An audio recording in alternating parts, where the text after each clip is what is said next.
রাসূল সাল্লাল্লাহু আলাইহি ওয়াসাল্লাম একবার মসজিদে নববীতে বসা, এক সাহাবী এসে নামাজ পড়ে রাসূল সাল্লাল্লাহু আলাইহি ওয়াসাল্লামকে সালাম দিলেন।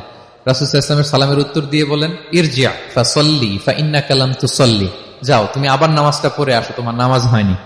সাহাবী যে আবার নামাজ পড়ে আবার আসলেন, রাসূল সাল্লাল্লাহু আলাইহি ওয়াসাল্লাম আবার বললেন, সাল্লি ফাইন্নাকা লাম তুসাল্লি, নামাজ পড়ে এসো, হয়নি।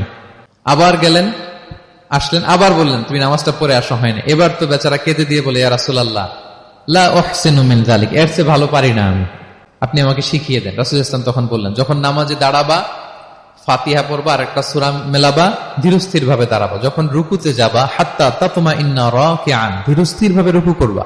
তুমি তাড়াহুড়ো করেছো, রুকু থেকে যখন সোজা হয়ে দাঁড়াবা ধীরস্থির ভাবে দাঁড়াবা।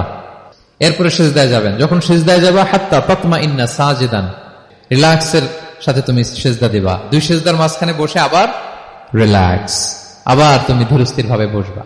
এইভাবে পুরো সালাতটা প্রত্যেকটা রাকাত তুমি এভাবে আদায় করবে।